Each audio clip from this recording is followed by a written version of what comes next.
आणि तुमची पट्टी. तर काय म्हणजे आपण विचार करायला लागलो ना, म्हणून इतकं ते गूढ आणि अगम्य आहे, की हे ह्याचा म्हणजे विचार करता हे कसं काय शक्य आहे आणि कसं काय असं ते चक्रावून टाकायला होतं. म्हणून मी त्याला म्हणतो चक्रावून टाकणारा चमत्कार. आणि तो चमत्कार कसा आहे ते तुम्हाला नंतर कळेल. त्याच्या पुढचं जे ते वाक्य म्हणला ना, त्यावेळेला सगळं बदलून गेलं चित्र. त्या ताडपट्टीमध्ये तमिळ भाषेत कूटलिपीत ही आमची चौघांची नावं. की नाडी ग्रंथ भविष्य हे एक्झॅक्टली म्हणजे असतं काय आणि ते बघतात कसं? नाडी ग्रंथ भविष्य म्हणजे काय? नाडी म्हणजे काय? हे आधी थोडंसं समजलं तर तुम्हाला हा गोंधळ निर्माण नाही होणार.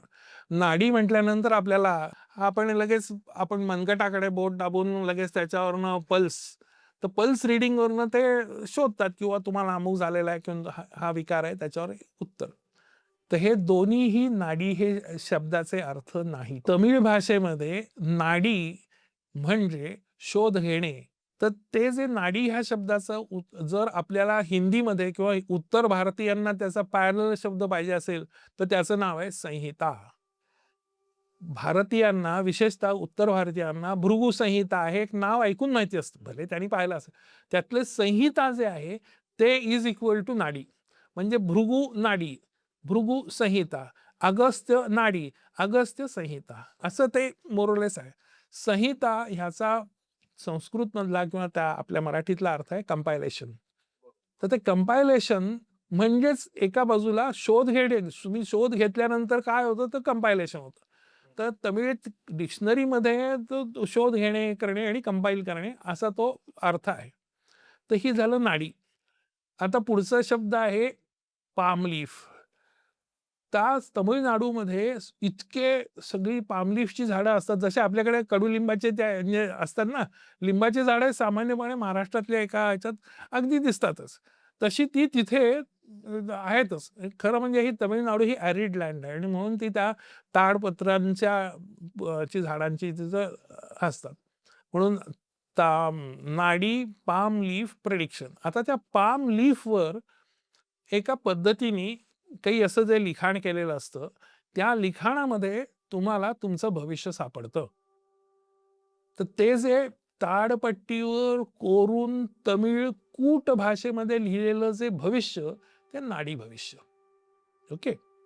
आता ते कूटलिपी वगैरे पुन्हा आपण कुटात जातो. हे काय नक्की आणखीन काय भानगड आहे? तर पूर्वीच्या काळी आपण जसं मोडी लिपीमध्ये लिहितो ना, म्हणजे हात न उचलता लिहिण्याची जी लेखन पद्धती आहे ना, मोडी लिपी असं म्हणतात. तर तसे ते मोडी लिपीला पॅरलल असणारे थोडेसे काही इन्ग्रेडियंट्स त्या पट्टीत आहेत. तिथे सुद्धा असं न हात उचलताच ते सगळं लिहिलं गेलेलं आहे. तर मराठी लोकांना सोयीचं जाणावं तर ती मोडी लिपी जशी आहे, ती मोडी लिपीमध्ये लिहिलेलं सामान्यपणे आजच्या माणसाला वाचता येत नाही.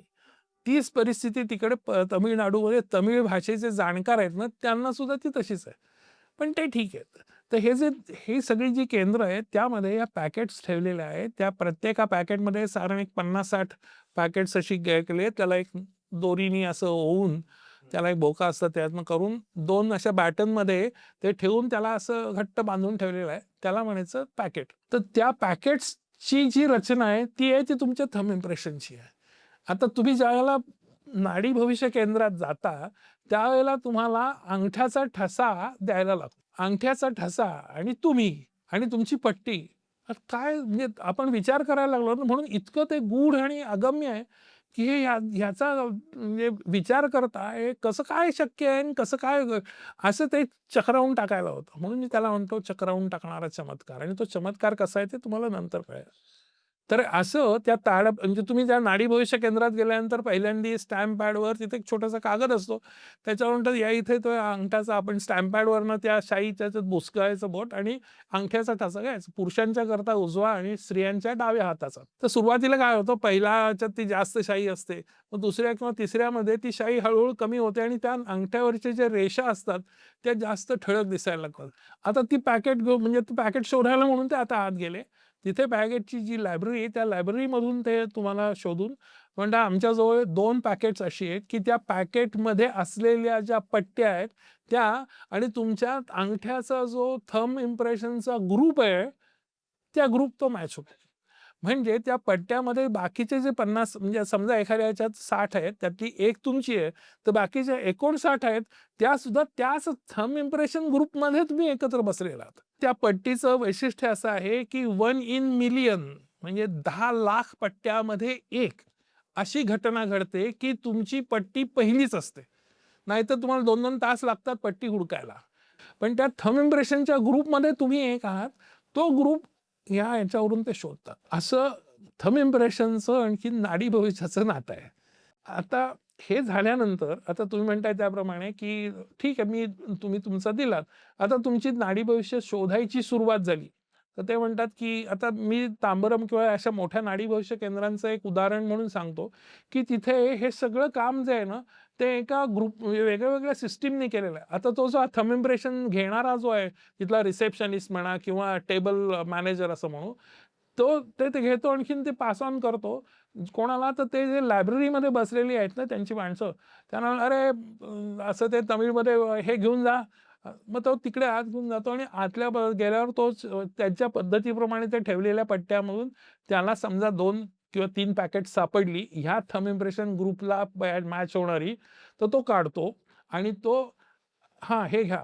तर त्यावेळेला तो जो मॅनेजर आहे तो म्हणतो की ठीक आहे आता नाडी रीडर मोकळा आहे. तर ते म्हणतात अरे हां घ्या ना. ह्या घे आणखीन ह्या सरांना घेऊन तुम्ही तिथे नाडी भविष्य करण्याकरता शोधा. तर छोटी छोटी हे असतात क्युबिकल्स त्या ह्याच्यामध्ये तुम्ही केबिनमध्ये बसता. टेबलाच्या एका बाजूला नाडी रीडर असतो. त्याच्या हातात ती छोटीशी पर्ची आणखीन ते 3 पॅकेट्स समजा आणि दुसऱ्या बाजूला तुम्ही समोर बसलेले असतात. आता मी आणि माझी मिसेस आम्ही समोर बसलेलो आहे आणि ह्या मधल्या तिकडच्या भागामध्ये एक ट्रान्सलेटर म्हणून असतो. कारण आपल्याला तो ट्रान्सलेटरशिवाय काही शक्यच नाही ना. त्यातलं काय बोललंय हे त्यांना आपल्याला कळत नाही, आपलं त्यांना कळत नाही. आणि ते अगदी ठार तमिळच बोलतात. म्हणजे अगदी थोडं येस येस नो नो इतपतच त्यांचं हे असतं. तर ते आता तो पट्टी त्या पॅकेटची सगळी ती हे जी असते दोरी ती अशी करतो ते पॅकेट असं उघडलं जातं आणि त्यातलं पहिलं जे वही ती आहे पट्टी त्या पट्टीमध्ये तुम्हाला लागू होतील का नाही हे ठरवण्याकरता त्या पट्टीमधले काही काही जे हायलाइट्स असतात ना ते तो वाचतो. म्हणजे वाचल्यानंतर तो ते ठरवतो की हे विचारावं. हा आता हे जे याचं चाललेलं आहे हे तुमची विवक्षित पट्टी शोधण्याचा हा प्रकार चाललेला आहे. तर त्याला इंडेक्सिंग असं म्हणू आपण. तर त्यावेळेला ती पट्टीतलं पहिलं जे ती पान आहे त्या पानाकडे बघून तो म्हणतो की तुम्हाला 3 भाऊ आणि 2 बहिणी आहेत असं. तर आता हे तमिळमध्ये बोललेलं आपल्याला कळत नाही. पण तो त्या ट्रान्सलेटरला सांगत असतो. तो ट्रान्सलेटर आपका 3 भाई और 2 बहिणी है ऐसे है क्या? तर आता आपण फक्त हो आणि नाही ह्याच्यातनं तोंडातनं शब्द बाहेर काढायचा नाही असं आधीच सांगतात. फक्त हो किंवा नाही बोलायचं. तुम्ही आपण नाही, नाही, नाही, नाही, नाही 3 कुठले? मला 1 आहे. तुला विचारलंय का लेका? ते म्हणतात सुद्धा, अहो बोलू नका ना. तो आम्ही विचारतो त्या प्रश्नाचं फक्त उत्तर द्या. हो किंवा नाही ह्याच्या पलीकडे तोंडातनं शब्द काढायचा नाही असं. तर काही ते नाडी ट्रान्सलेटर असतात ना, त्यांना फार वैताग अहो बोलू नका हो तुम्ही. ते प्रश्नाचं उत्तर द्या ना. हां. पण आपण सांग, "अरे माझी पट्टी उगीच चुकून गेली तर काय?" "नाही, नाही तसं नाही आहे ते." असं आपण बोलायला जातो. तर ते टाळायला पाहिजे. तर ते होता मग आपण म्हणतो नाही. नाही म्हटल्यानंतर ती पट्टी तो पुढे सरकवतो त्या ह्याच्यातनं दोरीतनं.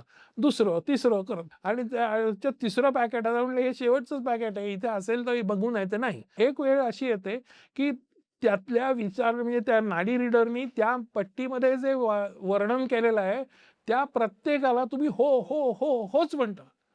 आणि अशी वेळ आल्यानंतर म्हणतो, "अरे थांबा." म्हणजे आपणच म्हणतो, "अरे सगळं माझ्याच करतात आहे ना."